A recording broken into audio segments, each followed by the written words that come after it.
امام ابن اسحاق نے بیان کیا ہے کہ فرعون بنی اسرائیل کو عذاب دیتا تھا اور ان سے طرح طرح کے کام لیتا تھا۔ بنی اسرائیل سے بعض سے مکان بنواتا تھا، بعض کو بس لیبر کے کام میں لگا چھوڑا تھا کہ تعمیرات کے کام میں ان سے کام لیتا تھا رات دن مزدوری کے، بعض سے کاشتکاری کرواتا تھا، وہ کھیتوں میں کاشتکاری کرتے تھے، بعض سے مزدوری لیتا تھا، اور جن سے کوئی کام نہ لیتا تھا ان سے جزیہ لیتا تھا، ان سے پیسے لیتا تھا، بہت بہت ظلم کرتا تھا، ان کو کام کرواتا تھا۔ اصل میں ہوا یہ تھا کہ فرعون نے ایک خواب دیکھا تھا کہ بیت المقدس سے ایک آگ نمودار ہوئی ہے، بیت المقدس سے ایک آگ ظاہر ہوئی ہے اور مصر کے مکانوں کو لپیٹ میں لیتی ہوئی آگے بڑھتی چلی آ رہی ہے، آگے آئی ہے، اور یہاں تک کہ قبطیوں کو اس نے جلا ڈالا اور بنی اسرائیل کو اس نے چھوڑ دیا۔ اب یہ فرعون نے خواب دیکھا تھا کہ بیت المقدس سے جو آگ ظاہر ہوئی ہے اس آگ نے قبطیوں کو جلا دیا اور بنی اسرائیل کو چھوڑ دیا۔ اب اس نے جادوگروں کو بلایا اور کاہنوں کو بلایا اور اس خواب کی تعبیر معلوم کی۔ اس نے کہا مجھے اس خواب کی تعبیر بتاؤ، میں نے کیا خواب دیکھا ہے۔ انہوں نے کہا جس شہر سے بنی اسرائیل آئے ہیں، یعنی بیت المقدس جہاں سے یہ بنی اسرائیل آئے ہیں، وہاں ایک شخص پیدا ہوگا جس کے ہاتھ سے مصر کے لوگ مارے جائیں گے۔ اب جادوگروں نے اور کاہنوں نے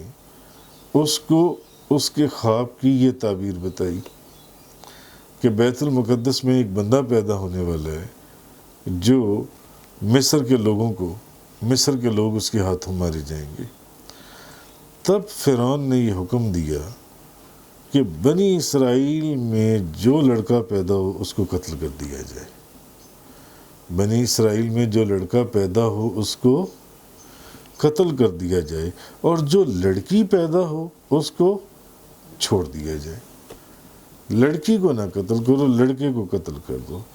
اچھا، اس نے قبطیوں سے کہا تمہارے جو غلام باہر کام کرتے ہیں ان کو بلا لو اور ان کی جگہ بنی اسرائیل سے کام لو، اور ان سے جتنا نیچ اور رذیل کام لے سکتے ہو بنی اسرائیل سے لو۔ یہ اس نے قبطیوں سے کہا۔ اس نے کہا کہ ہر جگہ پہ بنی اسرائیل سے کام لو، اور جو گندے سے گندہ اور غلیظ کام بنی اسرائیل سے لے سکتے ہو لے لو۔ اور دوسرا، اس نے بنی اسرائیل کے ہاں جو بچے پیدا ہوتے تھے ان میں بچوں کو مروا دیتا تھا اور بچیوں کو چھوڑ دیتا تھا۔ قرآن کریم کے اندر بھی اس کے متعلق آیا ان فرعون علا فی الارض وجعل اہلہا شیعا یستضعف طائفة منہم یذبح ابناءہم ویستحیی نساءہم۔ بے شک فرعون نے زمین میں سرکشی کی اور اس نے اپنے اہل زمین میں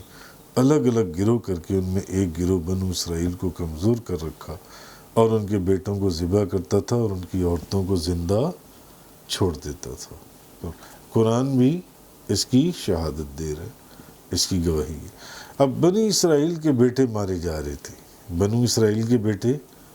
مارے جا رہے تھے، اور بنی اسرائیل کے بوڑھے جو ہیں وہ قضاء الہی سے مر رہے تھے۔ انہوں نے ایک نہ ایک دن تو مرنا ہی تھا نا، وہ ویسے مر رہے تھے، اور جو نیا بچہ بنی اسرائیل میں پیدا ہو رہا تھا اس کو ویسے قتل کر دیا جا رہا تھا۔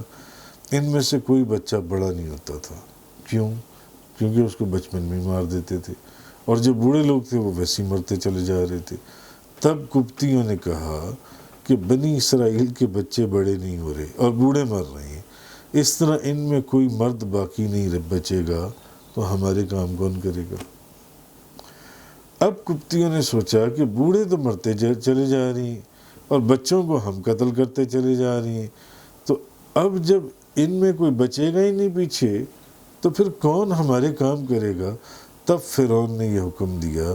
کہ اچھا اب ایسا کرو کہ 1 سال بنی اسرائیل کے بیٹے ذبح کر دو اور 1 سال ان کے بیٹے ذبح نہ کرو، 1 سال کے لیے چھوڑ دو۔ شاید جس 1 سال میں اس میں وہ بندہ بھی جس نے پیدا ہونا ہے اور اس نے ہمارے کفتیوں کو مارنا ہے، وہ شاید اس 1 سال میں وہ بھی چلا جائے۔ تو جس سال وہ ذبح نہیں کرتے تھے، جس سال وہ ذبح نہیں کرتے تھے، اس سال حضرت ہارون علیہ السلام پیدا ہوئے اور ان کو چھوڑ دیا گیا، اور جس سال بچوں کو ذبح کیا جانا تھا اس سال حضرت موسیٰ علیہ السلام پیدا ہوئے۔ جب جس سال ذبح نہیں کرنا تھا اس میں ہارون علیہ السلام پیدا ہوئے، اور جس سال وہ ذبح انہوں نے کرنا تھا اس میں حضرت موسیٰ علیہ السلام پیدا ہوئے۔